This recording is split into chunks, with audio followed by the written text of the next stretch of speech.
मुझे नहीं मालूम आप लोगों को 70 या 80 के दशक में था ये दो जासूस करें महसूस दुनिया बड़ी खराब है। हाँ, तो दो जासूस है। अभी 2014 के चुनाव में इन्हीं दोनों जासूसों ने एक नारा दिया था, घर घर मोदी। एक नारा ऐसा है जिस पे ये वाकई अमल कर रहे हैं, घर घर मोदी, हर मोबाइल में मोदी। संचार साथी, ये संचार साथी के चक्कर में मत पड़िएगा, ये साथी नहीं है। ये सरकार का एक हाथी आपके मोबाइल में आके बैठ गया। हाथी मेरे साथी भी पिक्चर थी एक। और इन दोनों की पुरानी आदत है, ये बीमारी इनकी पुरानी है जासूसी करने की। गुजरात में मशहूर है, मैं इससे ज्यादा इसलिए नहीं बोलूंगा। कपिल मिश्रा बहुत कुछ बोल चुके हैं। दिल्ली की विधानसभा में पूरा वीडियो चलाया था, कपिल मिश्रा ने इनकी जासूसी का कांड खोला था। अब वो कपिल मिश्रा इन्हीं के नेता हैं, लेकिन खुलासा उन्होंने जरूर किया था, उसका धन्यवाद हम उनको देंगे। तो ये जासूसी जो ये गुजरात में करते थे, अब ये चाहते हैं मेरे और आपके घर में ये जासूसी करें। ये चाहते हैं हमारे बच्चे, परिवार, अब बच्चे होते हैं, सेल्फीज लेते हैं, फोटोएं खींचते हैं, एक दूसरे को भेजते हैं। ये सब चीजें copy to Narendra Modi, CC to Narendra Modi, CC to Amit Shah. क्यों भाई? ये हर बेडरूम में घुसने की बीमारी क्यों है आपको? क्यों घुसना चाहते हैं आप हमारे मोबाइल्स में? कल एक महाराज आए, अपने आप को महाराज कहते हैं, ज्योतिरादित्य सिंधिया, कहते हैं नहीं नहीं ये कंपलसरी नहीं है, इसको आप डिलीट कर सकते हो। महाराज, ये राजे रजवाड़ों का राज नहीं है। अब लिखित में जो आया वो बताइए। मौखिक रूप से आपने आदेश जारी कर दिया, उससे थोड़ा ही चलेगा। ये कोई रियासत थोड़े है आपकी। लिखित में आप कहते हैं कि हर भारतीय स्मार्टफोन पर, एंड्रॉइड पर, आईओएस पर ये एक संचार साथी नाम की ऐप प्रीलोडेड होगी। उसको ना छिपाया जा सकता है, ना मिटाया जा सकता है, ना डिलीट किया जा सकता है, ना छेड़ा नहीं जा सकता। ये लिखित में है। मौखिक रूप से महाराजा आते हैं और कहते नहीं नहीं नहीं ऐसा नहीं है। वैसे इस पार्टी में ये बीमारी है, ये भारतीय जासूस पार्टी में बीमारी ये है कि ये कहते कुछ हैं, लिखते कुछ हैं और करते कुछ और हैं। सोचते हैं या नहीं, अभी इस पर आरोप इन पर ज्यादा गंभीर लगे नहीं है सोचने के, शायद नहीं भी सोचते हो। लेकिन जो हमारी आपकी बात ये सुरक्षा की कर रहे हैं, सेफ्टी एक बहाना है, प्राइवेसी पर निशाना है। ये असलियत है इस ऐप की जो प्री इंस्टॉल करना दूरसंचार विभाग ने मैंडेटरी कर दिया है, कंपलसरी कर दिया। अभी तक लिखित रूप से ये ऑर्डर विड्रॉ नहीं हुआ है। कल दोपहर को महाराजा ने जब ये बयान दिया, फरमान जारी किया, उसके बाद मेरे भी मोबाइल पे आया, आपके मोबाइल पे भी आया होगा। लिंक पे करिए और संचार साथी बनाइए। तो आपने क्या खाना ऑर्डर किया, आपने बैंक में कब क्या पैसे विड्रॉ किए, किसको पैसे दिए, किससे लिए, सब कुछ, कौन से फोटोज खींचे, सिग्नल पे, टेलीग्राम पे, व्हाट्सएप पे, मेल पे क्या मैसेजेस आपने भेजे, सब चीज की एक कॉपी दो जासूस अपने पास मंगवाएंगे। क्या करेंगे इस कॉपी का? जरा पूछिए ना इनसे, इनकी रुचि क्या है हमारी निजी जिंदगी में। कल मैं देख रहा था सोशल मीडिया पे, अरे गूगल को तो दे देते हैं आप सारी जानकारी। अरे तो गूगल मेरी सरकार है क्या? गूगल क्या मुझे अरेस्ट कर सकता है? गूगल क्या उस जानकारी का दुरुपयोग करके मुझे ब्लैकमेल कर सकता है? क्या गूगल जो भीमा कोरेगांव में हुआ, ऐसी ही किसी ऐप के जरिए लैपटॉप में कुछ एविडेंस घुसा दिया इन लोगों ने और उनको जेल में डाल दिया, क्या गूगल ये कर सकता है? गूगल के खिलाफ मेरे पास कानूनी रास्ता है, मेरी अपनी सरकार के खिलाफ मेरे पास क्या है कानूनी रास्ता? जो वीआईपीज हैं, महत्वपूर्ण लोग हैं, पॉलिटिकल लोग हैं, पत्रकार हैं, जजेस हैं, बिजनेसमैन हैं, अपनी ही पार्टी के भीतर के जो इनके प्रतिद्वंदी हैं, उन सब के लिए पेगासस, आम आदमी के लिए संचार साथी। मकसद एक ही है। जो पेगासस का मतलब था, पेगासस गैर कानूनी रूप से पिछले दरवाजे से आपकी जिंदगी में घुस रहा था, संचार साथी सामने के दरवाजे से कानूनी जामा ओढ़कर आपकी मोबाइल्स में घुस रहा है, आपके बेडरूम में घुस रहा है, आपके किचन में घुस रहा है, आपके घरों में घुस रहा है, आपकी जिंदगी में घुस रहा है। इलेक्टोरल बॉन्ड की जानकारी निजता का हनन है साहब, वो नहीं मिलेगी आपको। पीएम केयर फंड में कितना पैसा किस कंपनी से आया, यह जानकारी आपको नहीं दी जाएगी, निजता का हनन है। प्रधानमंत्री की डिग्री, आज तक कोर्ट में केस लड़ा जा रहा है, निजता का हनन है। डिग्री तक नहीं सार्वजनिक की जाती जिस देश में, वैसे बड़ा अजीब हो गया ये देश, जो पढ़ा लिखा है वो तो पप्पू, और जिसकी डिग्री तक पे सवालिया निशान है वो विश्वगुरु। तो विश्वगुरु की डिग्री मांग लेना निजता का हनन है। लेकिन हमारे आपके मोबाइल में घुसकर हमारी जिंदगी की तमाम जानकारी ले जाना उनका हक है। बताइए ये किस तरह की डेमोक्रेसी है?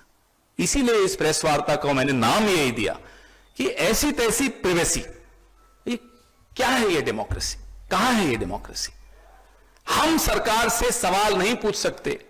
हम सरकार से राइट टू इंफॉर्मेशन में उन्होंने सेक्शन 8 में जो तब्दीलियां कर दी, राइट टू इंफॉर्मेशन तबाह कर दिया इन्होंने।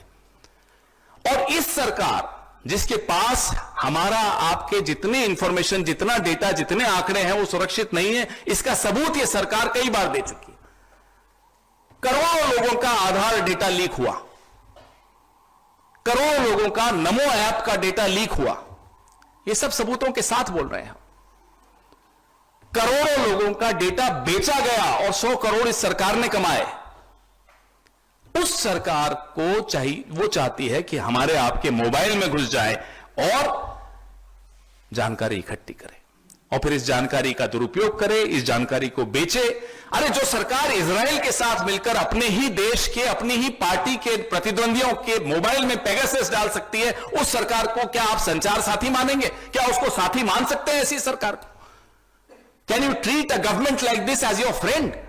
A government which collaborates with Israel and brings Pegasus in our mobiles.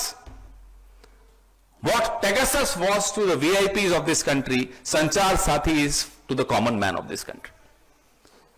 The objective is the same. The objective is to get into your mobiles, to get into your bedrooms, to get into your lives, to ensure that your teenage daughters, sons, their mobiles, their selfies, their photographs, their information, everything becomes public, everything goes to the Prime Minister and the Home Minister. And the two of them have a recorded history of spying on ordinary citizens. कोई पहली बार नहीं कर रहे हैं, ये कई बार कर चुके हैं। 240 सीटों में यह हाल है। सोचिए 400 होती तो क्या करते हैं? समझिए आप इनके मकसद समझिए। और इनका जो रिकॉर्ड है, मैं 2-3 चीजें तो बता ही चुका आपको, लेकिन मैं सिलसिलेवार आपको इनका रिकॉर्ड बताना चाहता हूं। 2017 में सुप्रीम कोर्ट में निजता को मौलिक अधिकार मानने के विरोध में भाजपा की सरकार खड़ी हुई थी, याद कीजिए।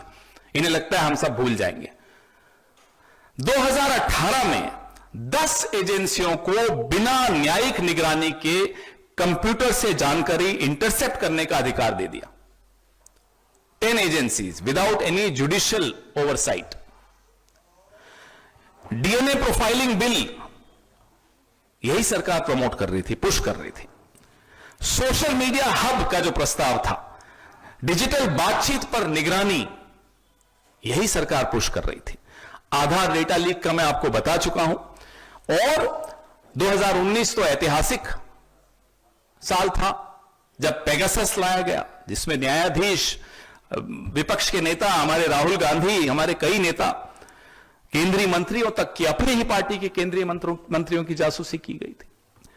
2020 में नमो ऐप का हुआ, जिसमें विसल ब्लोअर्स और पत्रकारों के निजी डेटा को लीक करने की और दुरुपयोग करने की आरोप लगे। कोई आप कोई बचे हुए नहीं है, आप ये मत सोच लीजिएगा आप बच गए। आज हिरेन जोशी, कल हिरेन जोशी था, आज कोई और आ जाएगा, सुना है कोई और आ रहा है। तो ये सब जो इनके हथकंडे हैं, आरटीआई का मैं आपको बता चुका हूं। अभी इसी साल 2025 में आयकर अधिनियम में परिवर्तन किया, जिसमें email, cloud account, messaging app, social media, online banking, यहां तक कि जो आईओटी के उपकरण हैं उनकी भी छानबीन करने का अधिकार इनकम टैक्स डिपार्टमेंट को दे दिया गया। तो ये हमारी आपके डिजिटल जो जीवन है उसको इन्होंने एक स्थायी निगरानी क्षेत्र बना दिया। यहां सिर्फ हमारी निगरानी करने का इनका एक षड्यंत्र चल रहा है। अब हमारे कुछ सवाल हैं। क्या यह सच नहीं है कि सरकारी नियंत्रण वाले ऐप कथित तौर पे नागरिकों के उपकरणों में फाइलें प्लांट करने के लिए प्रयोग किए गए हैं, जैसा कि भीमा कोरेगांव में हुआ? इस सवाल का जवाब दे सरकार। ये तो प्रूव्ड है, सबके सामने है भीमा कोरेगांव में इन्होंने क्या किया था। सरकार हर नागरिक के फोन में ये जबरन ऐप क्यों ठूंस रही है? क्या सुरक्षा कम घुसपैठ वाले तरीकों से नहीं सुनिश्चित की जा सकती? क्या इतनी टेक्नोलॉजी आपके तथाकथित डिजिटल इंडिया में आपके पास नहीं है? इजराइल तो आपका दोस्त है, और भी ऐसे शरीफ देश भी आपके दोस्त होंगे जहां से आपको इस तरह की हार्मलेस टेक्नोलॉजी आप ला सके, जिसमें ज्यादा इंट्रूड नहीं करें, ज्यादा घुसपैठ हमारी जिंदगी में नहीं करें। क्या भाजपा सरकार ने इस घातक आदेश पर कोई सार्वजनिक परामर्श किया? मैंने तो नहीं सुना, अगर आपने सुना हो तो। कोई डिबेट हुई, कोई कंसल्टेशंस हुई, कोई चर्चा हुई? नहीं, एक दिन सुबह उठे और कर दिया। डर है, जेन जी के नाम पे एक इनके रोंगटे खड़े हो जाते हैं, थर थर कांपते हैं जेन जी के नाम पे। ये तभी नौजवानों के मोबाइल्स में घुसना चाहते हैं। और भी कई कारण होंगे, इनकी नीयत तो ये जाने, आप समझते हैं मैं क्या इशारा कर रहा हूं। 80 करोड़ डिजिटल नागरिकों की सहमति के बिना उनके मोबाइल में घुसने का यह अधिकार आपको किसने दिया? क्या इज दिस डेमोक्रेसी? क्या है ये डेमोक्रेसी लगती है आपको? और मैं अपने दोस्तों से, अपनी पत्नी से, अपने पिता माता, अपने पति, जिनसे भी हम बात क्या कर रहे हैं, इसकी जानकारी सरकार को क्या उत्सुकता है? क्यों है आपको उत्सुकता? क्या इसलिए आप सरकार में बैठे हैं 11 साल से? नागरिकों के आपस में क्या बात चल रही है जानने के लिए बैठे हैं। और मिनिमम गवर्नेंस, न्यूनतम सरकार क्या बेडरूम में घुसकर मिलती है? लोगों के बेडरूम में घुस के कहते हैं साहब न्यूनतम सरकार है, ये मिनिमम गवर्नेंस है। माफ कीजिएगा, ये मिनिमम गवर्नेंस नहीं, ये मैक्सिमम इंटरफेरेंस है। अब हम स्पष्ट तौर पे पूरे देश की तरफ से, पूरे विपक्ष की तरफ से, मीडिया की तरफ से, सिविल सोसाइटी की तरफ से, भारत भर की तरफ से इस पाखंड को, इस षड्यंत्र को हम खारिज करते हैं। इसके खिलाफ हम आवाज बुलंद करेंगे, हर स्तर पर करेंगे। देश में इस तरह की जासूसी सरकार द्वारा हम बर्दाश्त नहीं करेंगे। इस देश के हर नागरिक की निजता की सुरक्षा करना हम सबका कर्तव्य है। आपके सवाल? किसने कहा है? महाराज बोलो, बुरा मान जाते हैं वो ये क्या है, सिंधिया सिंधिया लगा रखा? बोलो महाराज। उनकी तरफ से ये कहा गया है सर कि पार्लियामेंट में उन्होंने जब बात किया इस ऐप को लेकर, जब सवाल पूछा गया, उन्होंने कहा कि जिस तरह से फ्रॉड हो रहे हैं, एक सोसाइटी में कैंसर बन गया है। हम लोग इसको रोकने के लिए ये जो है ऐप जो इसका काम करेगी, साथ ही ये डिलीट किया जा सकता है। वो बार बार इस पर लिखित में ऑर्डर कहां है कि डिलीट किया जा सकता है?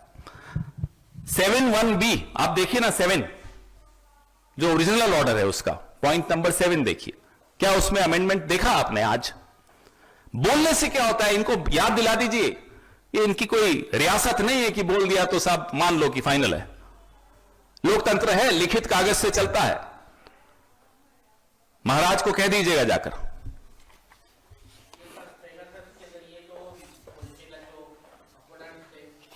जी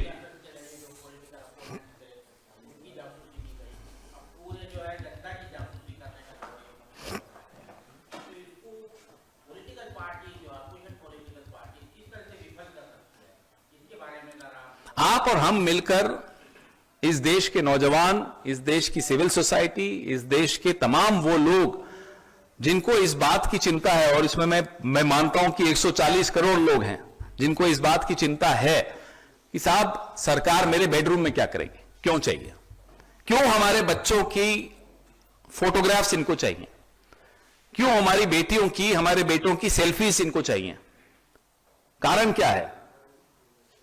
गुजरात में जो जासूसी करते थे उससे मन नहीं भरा आपका? सर क्या आप लोग कैदी लोग होते हैं क्या उनके साथ भी बैठकर आप किसके साथ? कैदी जो लोग होते हैं क्या उनके साथ, हाँ, क्या उनके साथ आप लोग बैठ के इस ऐप को लेकर, इस खामियां क्या हैं, इसके फायदे क्या हैं, इसको लेकर भाई जो सामने दिख रहा है वो तो आपके सामने ही है ना। जो ऑर्डर आया 2 पेज का, उसमें कोई एक्सपर्ट भी नहीं चाहिए।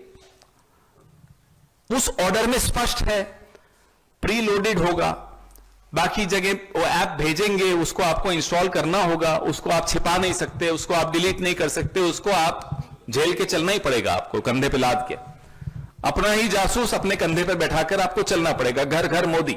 अब इसमें क्या टेक्निकल एक्सपर्ट चाहिए आपको? घर घर मोदी आ गया। सर हाँ, कांग्रेस पार्टी जो है इसके खिलाफ स्टेज पर आएगी या नहीं? हम तो हमेशा ही सड़क पर आते हैं साहब, हम तो सड़क पर ही हैं पिछले 11 साल से। पता नहीं आप क्यों नहीं देखते। No, sir, you just mentioned that how Congress will be taking up this issue across the country. Then what are the plans of the Congress party in regard to this Sanchar Sathi app and how you want to make At people aware? from every platform, we are going to challenge this. We are waiting for the government to actually do what the Maharaja is saying. But Maharaja के कहने से तो नहीं होता ना. But if they actually withdraw this, which this government is known for, U-turns is a speciality of this government. So if they take a U-turn, well, it will be a long list of U-turns and one more added to it. But if they don't take a U-turn, we'll ensure that they do take a U-turn on this. Sir, beside from this, there is पहले ये तो खत्म होने दो। Okay. और सवाल इस पे हैं? हाँ, इसके बाद विषय अलग है। अरे अगर पहले आप इस पे पूछ तो लो कोई हो तो। ये है ना विषय अलग है। अच्छा अलग है, फिर पूछिए। सर माइक लीजिए, चर्चा में है। माइक लीजिए। हिरेन जोशी बहुत चर्चा में है। कौन? हाँ, हिरेन जोशी क्यों है चर्चा में? वही तो जानना चाहते हैं आपसे। अब देखिए,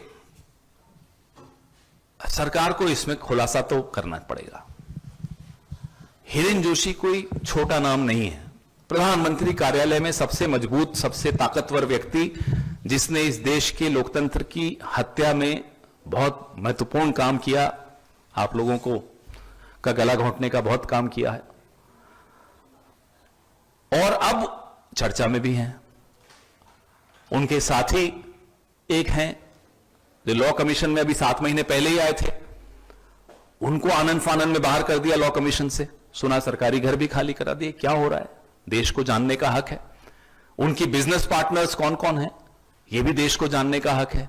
क्या बिजनेस कर रहे थे हिरेन जोशी प्रधानमंत्री कार्यालय में बैठकर, यह भी देश को जानने का हक है। कौन सी बेटिंग ऐप थी, क्या था, किसमें वो हिस्सेदारी है उनकी, चर्चाएं चल रही हैं सोशल मीडिया पर। और अगर सरकार जल्दी बाहर आकर कुछ नहीं बोलेगी, खुलासा नहीं करेगी, स्पष्टीकरण नहीं देगी, तो जाहिर सी बात है ये चर्चाएं चलेंगी मोबाइल्स पर। भले आप कितनी ऐप्स ले आइए, जो लोगों को जानकारियां मिल रही हैं प्रधानमंत्री कार्यालय से मिल रही हैं, तो वो जानकारियां सबके पास जा ही रही हैं।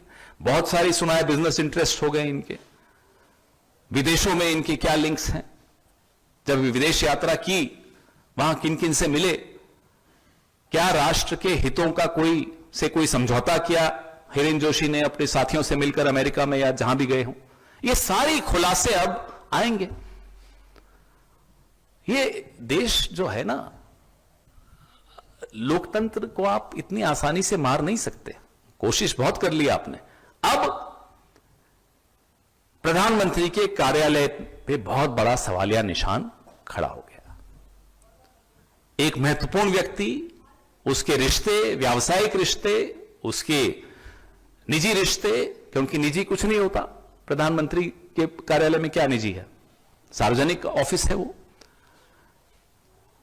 क्या संबंध किससे हैं, उन संबंधों का क्या नुकसान इस देश को हुआ, ये पारदर्शिता से देश को जानने का हक है और सरकार का कर्तव्य है कि पारदर्शिता से हिरेन जोशी का पूरा प्रकरण देश के सामने रखें, नहीं तो हम तो रखेंगे ही।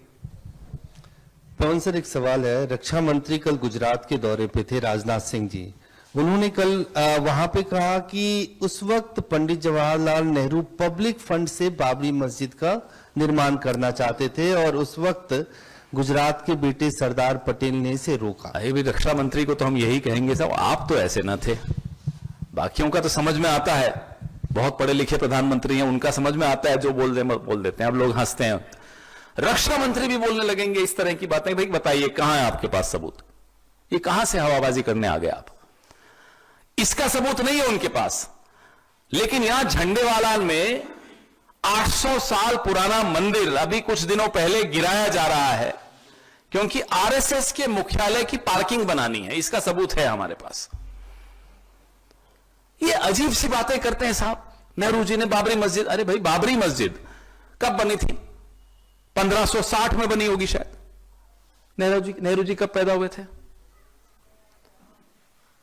सरदार पटेल जी की मृत्यु कब हुई थी? 1950 में हुई थी। उसके 14 साल बाद भी नेहरू जी तो थे ना। बनाई क्या बाबरी मस्जिद? तब तो सरदार पटेल नहीं थे ना रोकने वाले।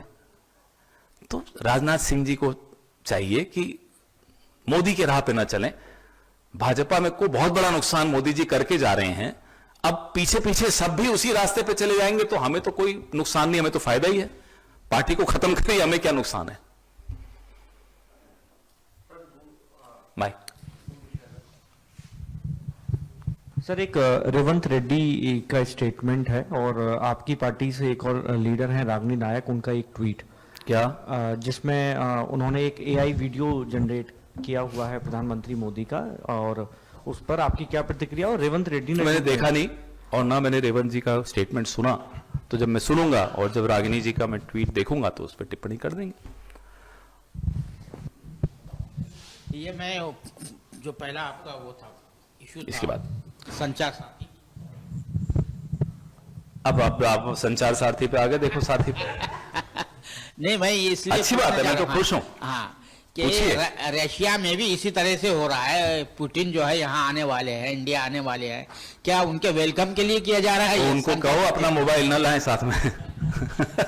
पता चला इधर भी घर घर मोदी, उधर भी घर घर मोदी।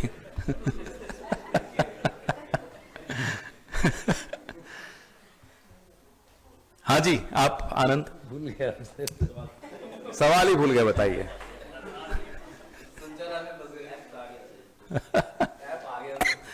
देखिए, CPP chairperson has written a detailed article in which he has highlighted that how in Aravali Hills the rules have been देखो, bended, and as Delhi is grappling with air pollution issue. it's a very serious concern. I come from the state where Aravali's actually originate from, Rajasthan, and they come right up to NCR. But when you drive down from my city to Delhi, there comes a point where you just see that the mountains are no longer there. They've been obliterated, they've been removed. And it's a shocker because from my childhood I have driven thousands of times on this road and suddenly there is a blank. So what has happened to the Aravali's, and despite the Supreme Court orders, what has happened to the Aravali's, we are paying the price for that. And it's not just Aravali's. Aravali's is a major reason, but across the country what we are doing to our environment, whether it's the Andaman Nicobar Islands, you should see the reports on Andaman Nicobar Islands. They are cutting millions of trees. And we are paying a heavy price for that. Pollution is something which affects each one of us, our children, our elders, everyone. Today I was reading a report of how our lungs are so heavily compromised because of this pollution.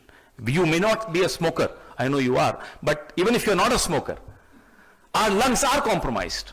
The man sitting next to you who is laughing, he's not a smoker, but he's paying a price. So that's the price we are all paying.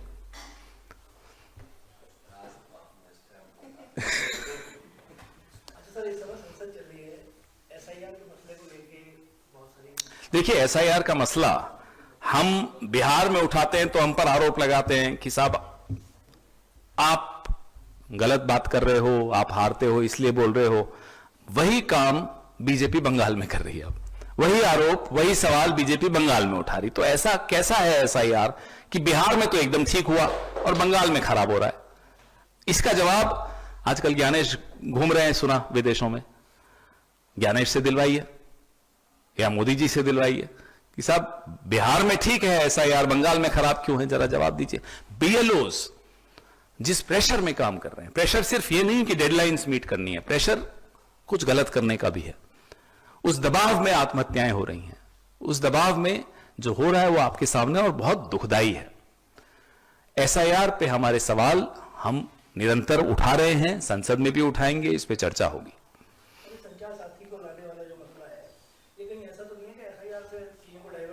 Divert होता है क्या? हमने भी आपके सामने 2017 के कांड और 2025 तक के सारे कांड सामने रखे ना। ये चीजें डाइवर्ट होती हैं क्या?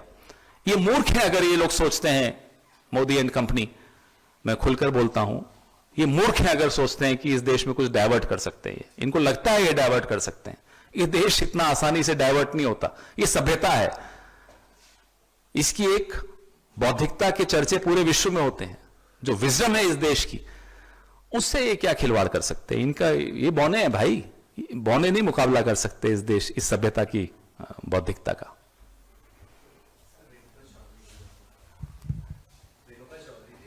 क्या Parliament and now उस पर तो चर्चा हो गई, उन्होंने आज जवाब बड़ा अच्छा दिया, उसमें बड़ा अच्छा जवाब दिया। मुझे लगता है उसके बाद कोई जवाब देने लायक बचता ही नहीं है। मेरे को तो खांसी भी हो रही नहीं तो मैं भी जवाब दे देता।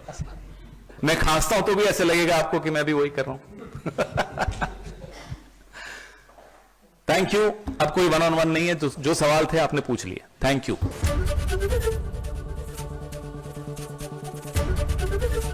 एबीपी गंगा, खबर आपकी, जुबान आपकी।